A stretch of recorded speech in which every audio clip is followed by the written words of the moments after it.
Om Shanti. Good morning. आज मीठे बाबा के 4 जुलाई के महावाक्य हैं। विशेष बाबा ने अपनी इंद्रियों के ऊपर अटेंशन दिलवाया कि हमें हमारी कर्म इंद्रियों को वश में करने के लिए आत्मिक स्वरूप का अभ्यास करें। आज उसमें भी बाबा ने कहा है आँखें सबसे बहुत अधिक धोखेबाज हैं, इनसे अपनी संभाल करनी है, क्योंकि जितने भी गलत काम होते हैं आँखों से ही होते। 5 विकारों का मूल आधार आँख ही है। आँख से देखेंगे तो अच्छी चीज़ उठा के खा लिया, आँख से देखा बहुत अच्छा रूप रंग है तो बुद्धि वहाँ चली गई। आँख से देखा मेरा बच्चा है तो अपने मोह आ गया। आँख से देखा दुश्मन है तो उसके प्रति नफरत घृणा आ गई। तो सारी ही बुराइयों का मूल कारण ये हमारे नेत्र हैं, और बाबा ने कहा उनको ही सिविल बनाना है, उनकी जांच रखनी। कोई गलत हमें न देखना है, न बोलना है, न सुनना है। तो विशेष आँखें तो देखती हैं, लेकिन स्कैनिंग आँखें कर रही हैं, लेकिन बुद्धि उसके ऊपर विचार करती है। तो बुद्धि जितनी अच्छी हमारी होगी तो हमारा सोचना समझना करना भी सब अच्छा होगा, श्रेष्ठ होगा। तो आज हम सुने बाबा के महावाक्य, धारणा युक्त बाबा की मुरली। मीठे बाबा ने कहा, मीठे बच्चे, ऊंच बनना है तो अपना पोता मेल रोज देखो। पोता मेल माना अपना आत्मा का अकाउंट, क्या हमने किया सारे दिन की दिनचर्या, जिसको बाबा कहते अपना पोता मेल चेक करो, अकाउंट चेक करो, अपनी दिनचर्या चेक करो, सेट करो। कोई भी कर्मेंद्रिय धोखा ना दे। आंखें बहुत धोखेबाज है, इनसे संभाल करो। प्रश्न है सबसे बुरी आदत कौन सी है और उनसे बचने का उपाय क्या है? उत्तर है सबसे बुरी आदत है जबान का स्वाद। कोई अच्छी चीज देखी तो छिपा कर खा लेंगे। छिपाना अर्थात चोरी। चोरी रूपी माया भी बहुतों को नाक कान से पकड़ लेती है।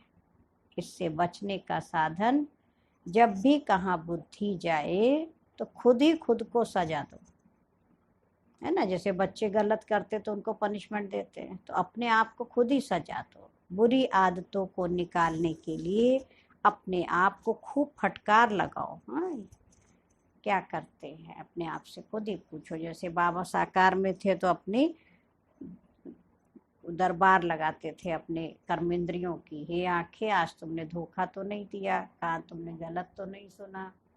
तो एक एक ऑर्गन के ऊपर बाबा फिर जांच करते थे और फिर उनको कहते थे, मन मंत्री तुम धोखा क्यों देते हो, आंखें तुम्हें क्या चाहिए। तो उसको फटकार लगाते थे, है ना।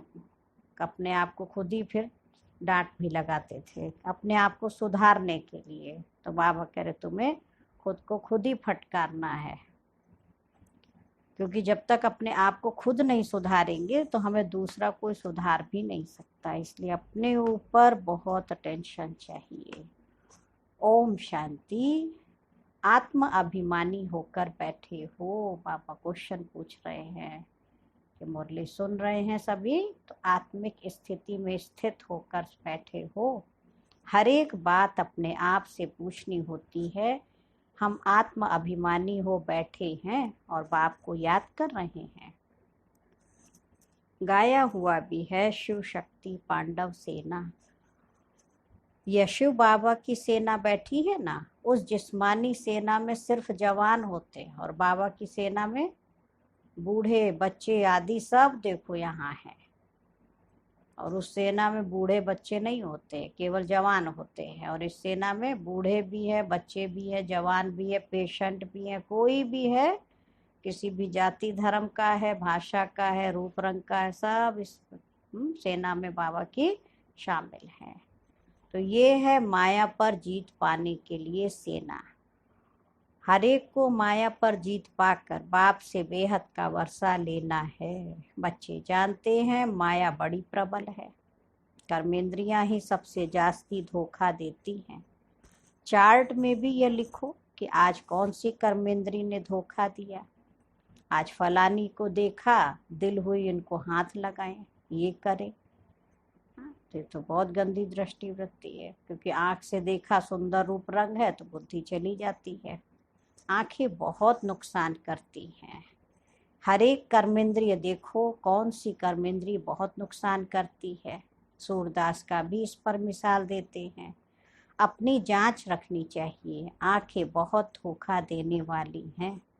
अच्छे अच्छे बच्चों को भी माया धोखा दे देती है। भल सर्विस अच्छी करते परंतु आंखें धोखा देती हैं। इस पर बड़ी जांच रखनी होती है, क्योंकि दुश्मन है ना, हमारे पद को भ्रष्ट कर देती है। जो सेंसिबल बच्चे हैं उनको अच्छी रीति नोट करना चाहिए।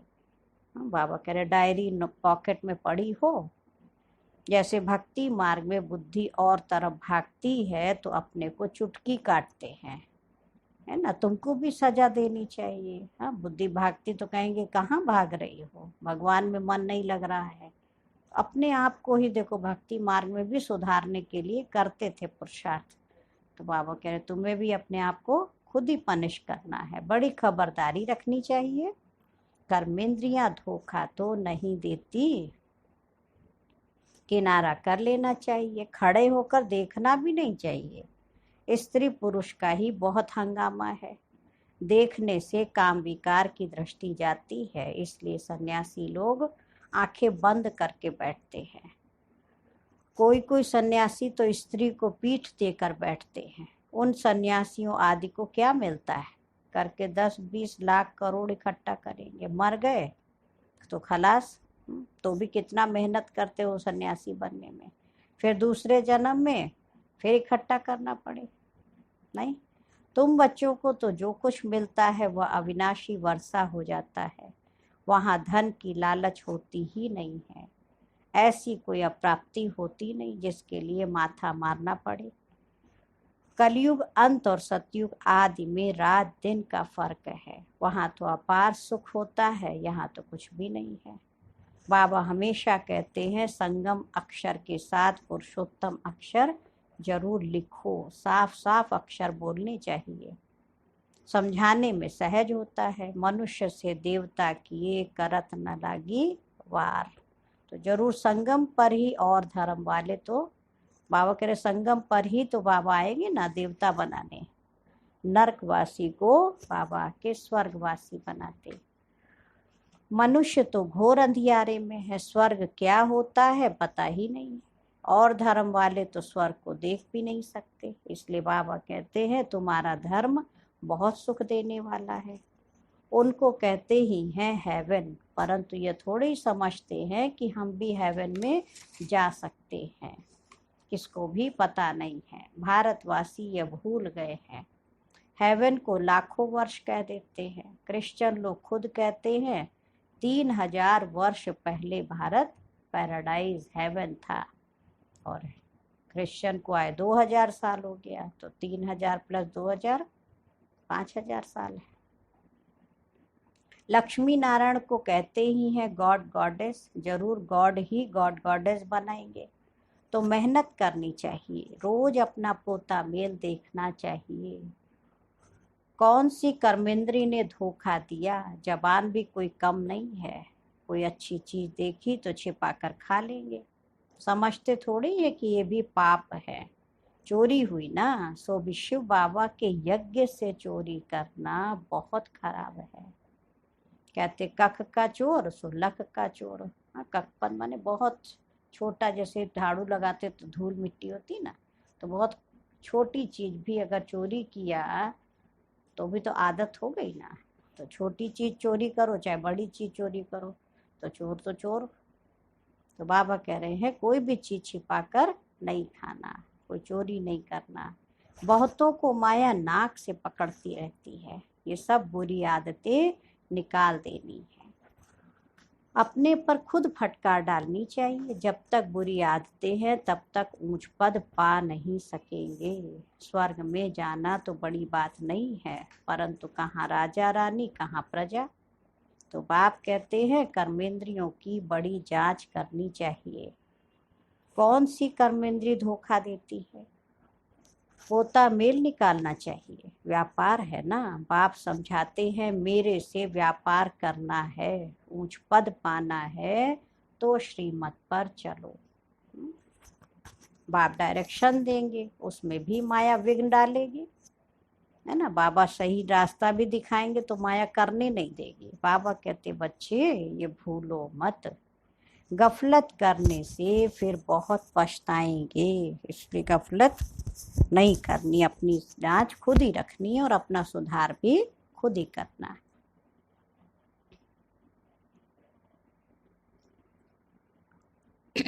तो बाबा कह रहे गफलत करने से बहुत पछताएंगे, कभी ऊंच पद भी नहीं पाएंगे। अभी तो खुशी से कहते हैं हम नर से नारायण बनेंगे, परंतु अपने से बाबा कह रहे पूछते रहो कहाँ कर्मेंद्रियां हमें धोखा तो नहीं देती हैं।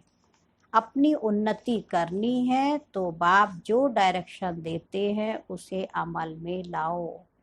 सारे दिन का पोता मेल देखो, भूले तो बहुत होती रहती हैं। आंखें बड़ा धोखा देती हैं, तरस पड़ेगा इनको खिलाऊं सौगात दूं। अपना टाइम बहुत वेस्ट कर लेते हैं, जिससे प्यार होगा तो उसके लिए क्या क्या करते रहते हैं।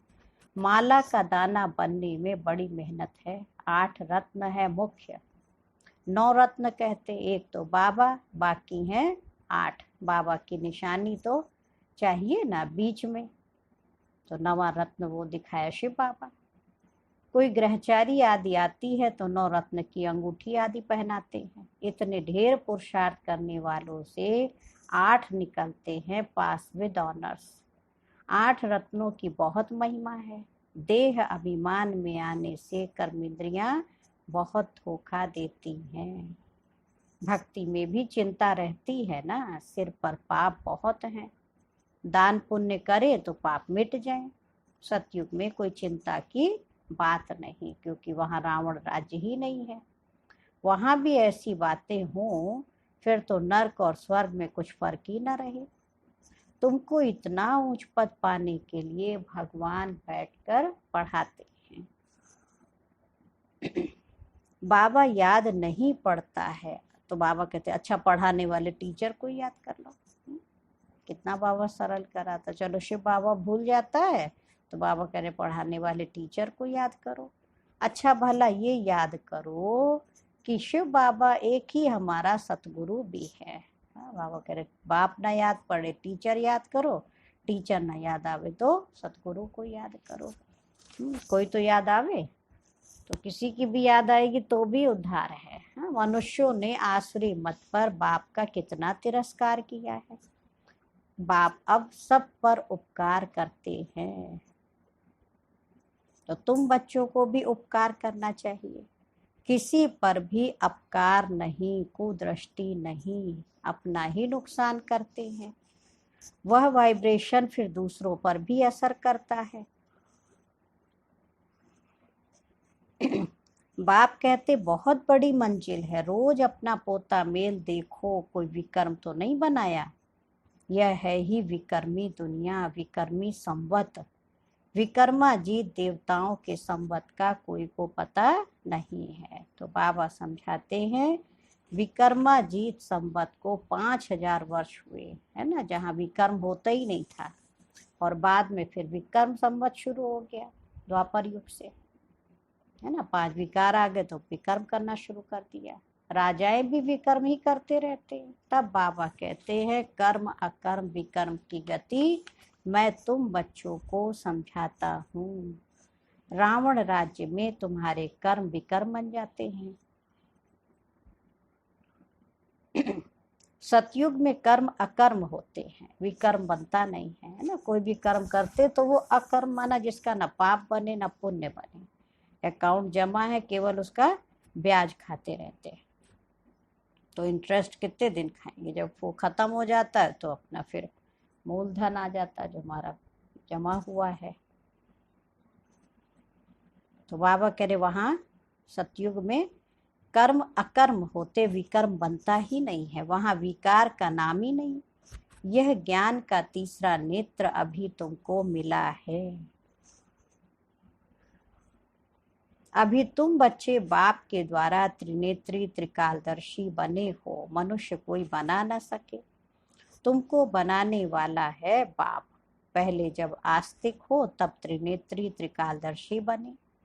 सारा ड्रामा का राज बुद्धि में है। मूल वतन, सूक्ष्म वतन, 84 का चक्र सब बुद्धि में है। फिर पीछे और धर्म आते हैं, वृद्धि को पाते रहते हैं। उन धर्म स्थापकों को गुरु नहीं कहेंगे।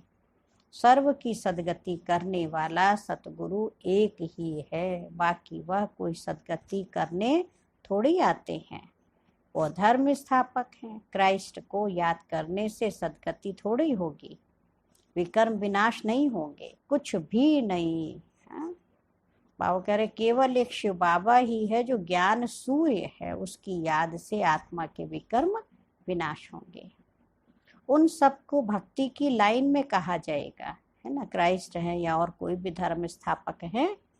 बाबा कह रहे ज्ञान की लाइन में सिर्फ तुम बच्चे हो, तुम पंडे हो, गाइड हो, सबको शांति धाम सुख धाम का रास्ता बताते हो। बाप भी लिबरेटर गाइड है। उस बाप को याद करने से ही विकर्म विनाश होंगे। तो बाबा कह रहे अभी तुम बच्चे अपने विकर्म विनाश करने का पुरुषार्थ कर रहे हो, तो तुम्हें ध्यान रखना है कि एक तरफ पुरुषार्थ, दूसरी तरफ विकर्म ना होता रहे। कि एक तरफ तो हम मेहनत कर रहे हैं पापों को नष्ट करने की, और दूसरी तरफ फिर हम कोई गलत काम करें, तो वो चेक करना अपने आप को।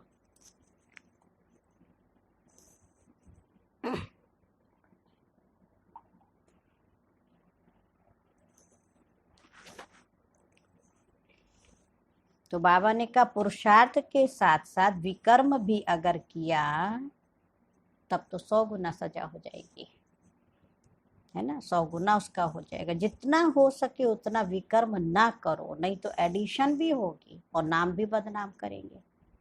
जबकि जानते हैं भगवान हमको पढ़ाते हैं, तो फिर कोई विकर्म नहीं करना चाहिए। छोटी चोरी हो या बड़ी चोरी, पाप तो पाप ही हो जाता है ना। कहीं हमने तो छोटी सी चोरी करी, इसमें क्या हुआ, लेकिन छोटी चोरी करे चाहे बड़ी करे, चोर तो चोरी कहलाएगा।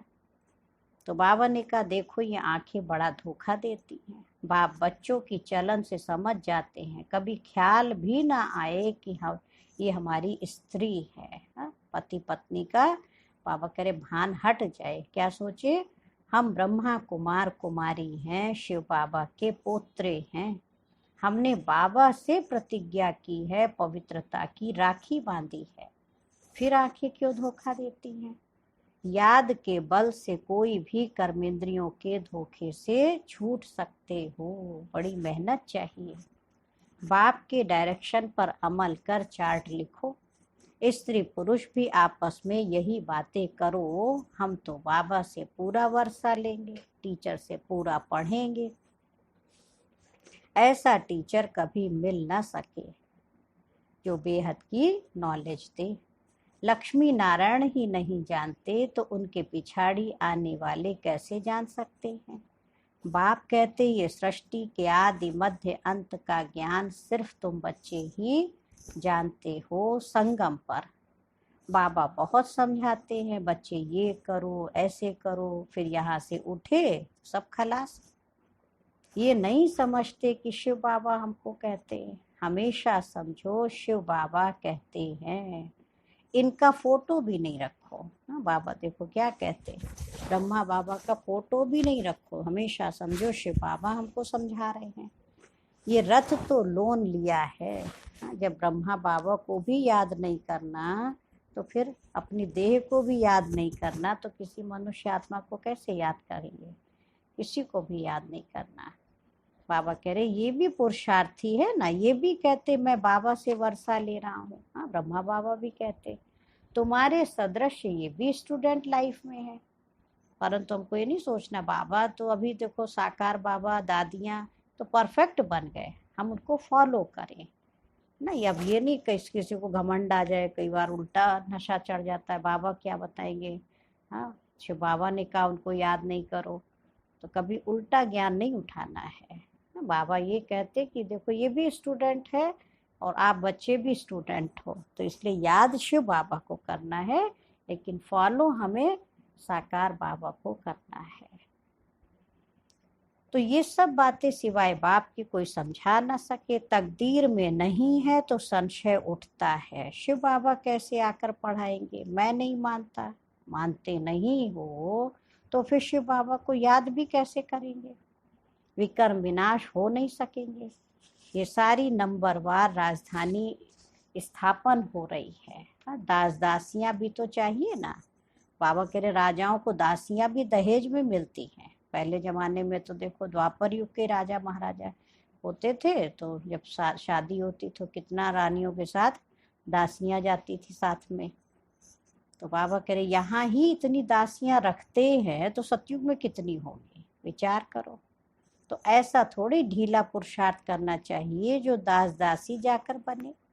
बाबा से पूछ सकते हो, बाबा अभी हम मर जाए तो क्या पद मिलेगा, तो बाबा झट बता देंगे, अपना पोता मेल आपे ही देखो, अंत में नंबरवार कर्मातीत अवस्था हो जानी है। ये है सच्ची कमाई। उस कमाई में रात दिन कितना बिजी रहते हैं। सट्टे वाले जो होते हैं वो एक हाथ से खाना खाते, दूसरे हाथ से फोन पर कारोबार चलाते रहते हैं, बहुत उनका बिजनेस होता है। अब बताओ ऐसे आदमी ज्ञान में क्या चल सकेंगे, कहते हमको फुर्सत ही नहीं है। अरे सच्ची राजाई मिलती है, बाप को सिर्फ याद करो तो विकर्म विनाश हो जाए। बाबा कह रहे भले कितना भी बड़ा बिजनेस हो, लेकिन अगर बाबा का बच्चा बन जाए तो यहाँ तो केवल याद करना ना शिव बाबा को। वो कहते हैं फुर्सत ही नहीं है, तो कैसे राजाई मिलेगी। अष्ट देवता आदि को भी याद करते हैं ना, उनकी याद से, लेकिन प्राप्ति नहीं है, क्योंकि उनके बारे में भी नॉलेज नहीं। और यहाँ तो उन देवी देवताओं के भी पिता हमको मिले। बाबा बार बार हर एक बात पर समझाते रहते हैं, जो फिर ऐसे कोई कह ना सके कि फलानी बात पर तो समझाए ही नहीं। तुम बच्चों को पैगाम भी सबको देना है। एरोप्लेन से भी पर्चे गिराने के लिए कोशिश करनी चाहिए, उसमें लिखो शिव बाबा ऐसे कहते हैं, ब्रह्मा भी शिव बाबा का बच्चा है। प्रजापिता है तो वो भी बाप और ये भी बाप। शिव बाबा कहने से भी बहुत बच्चों को प्रेम के आंसू आ जाते हैं। कभी देखा भी नहीं है, लिखते हैं बाबा कब आकर आपसे मिलेंगे, बाबा बंधन से छुड़ाओ। बहुतों को बाबा का फिर प्रिंस का भी साक्षात्कार होता है। आगे चल बहुतों को साक्षात्कार होंगे, फिर भी पुरुषार्थ तो करना पड़े। मनुष्य को मरने समय भी कहते हैं भगवान को याद करो, तो भी देखेंगे पिछाड़ी में खूब पुरुषार्थ करेंगे, याद करने लगेंगे। बाबा राय देते बच्चे जो समय मिले उसमें पुरुषार्थ कर मेकअप कर लो, जो पिछली पढ़ाई रह गई है उसको पूरा कर लो। बाप की याद में रहकर विकर्म विनाश करो तो पीछे आते भी आगे जा सकते हो। जैसे ट्रेन लेट होती है तो मेकअप कर लेते हैं ना, वो भी रास्ता पूरा कर लेती है। तुमको भी यहाँ समय मिलता है तो मेकअप कर लो, अपनी पढ़ाई को आगे जल्दी जल्दी बढ़ाना है ना। जो पिछला कोर्स रह गया है तो उसको मेकअप तो करना होगा, तो यहाँ आकर कमाई करने लग जाओ। बाबा राय भी देते ऐसे ऐसे करो, अपना कल्याण करो, बाप की श्रीमत पर चलो, एरोप्लेन से पर्चे गिराओ, जो मनुष्य समझे कि यह तो बरोबर ठीक पैगाम देते रहते हैं। भारत कितना बड़ा है, सबको मालूम पड़ना चाहिए। जो फिर ऐसे कह ना सके कि बाबा हमको तो पता ही नहीं पड़ा। अच्छा, मीठे मीठे सिक्की लधे बच्चों प्रति माता पिता बाप दादा का याद प्यार और गुड मॉर्निंग। रूहानी बाप की रूहानी बच्चों को नमस्ते। हम रूहानी बच्चों की माता पिता बाप दादा को याद प्यार नमस्ते और गुड मॉर्निंग। शुक्रिया बाबा, शुक्रिया। अभी हम सुनेंगे आज की मुरली का सार।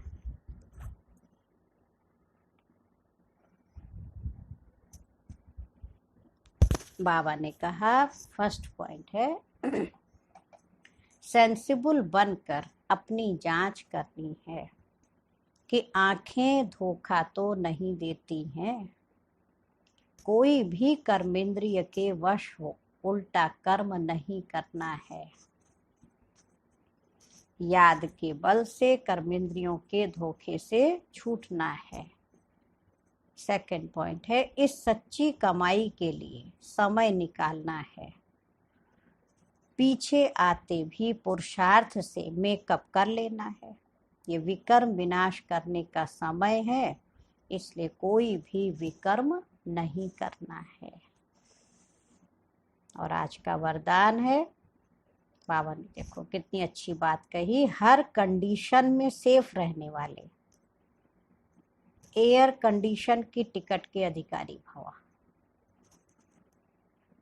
एयर कंडीशन की टिकट, हाँ बाबा स्पष्टीकरण में बता रहे, एयर कंडीशन की टिकट उन्हीं बच्चों को मिलती है जो यहाँ हर कंडीशन में सेफ रहते हैं।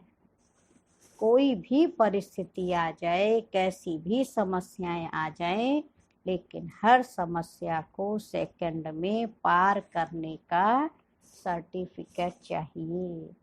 जैसे उस टिकट के लिए पैसे देते हो, ऐसे यहाँ सदा विजयी बनने की मनी चाहिए जिससे टिकट मिल सके। कौन सा पैसा देना है? सदा विजयी। कोई भी परिस्थिति आए उसमें मुझे हारना नहीं है। ये मनी प्राप्त करने के लिए बाबा ने कहा मेहनत करने की भी जरूरत नहीं है। फिर कैसे मनी मिलेगी? सिर्फ बाप के सदा साथ रहो तो अनगिनत कमाई जमा होती रहेगी। हाँ, बाप बच्चे के साथ में है तो बाप की प्रॉपर्टी, बाप का पैसा पॉकेट का, वो किसके लिए? बच्चों के लिए ही है। तो बस बाबा के साथ रहो तो अनगिनत कमाई जमा होती रहेगी। और आज का स्लोगन है कैसी भी परिस्थिति हो, परिस्थिति चली जाए लेकिन खुशी नहीं जाए। आज का स्वमान भी याद रखेंगे, मैं आत्मा एयर कंडीशन के टिकट की अधिकारी हूँ। और आज अव्यक्त इशारे की फोर्थ पॉइंट है इस विनाश ज्वाला की अग्नि से बचने का साधन है निर्भयता की शक्ति। निर्भयता होगी तो विनाश ज्वाला के प्रभाव में डगमग नहीं होंगे, हलचल में नहीं आएंगे। निर्भयता के आधार से विनाश ज्वाला में भयभीत आत्माओं को शीतलता की शक्ति देंगे। आत्मा भय की अग्नि से बच शीतलता के कारण खुशी में नाचेगी। विनाश देखते भी स्थापना के नजारे देखेगी। तो हमें घबराना नहीं है, कोई भी परिस्थिति आए बाबा को साथ रखना। अच्छा, ओम शांति, ओम शांति।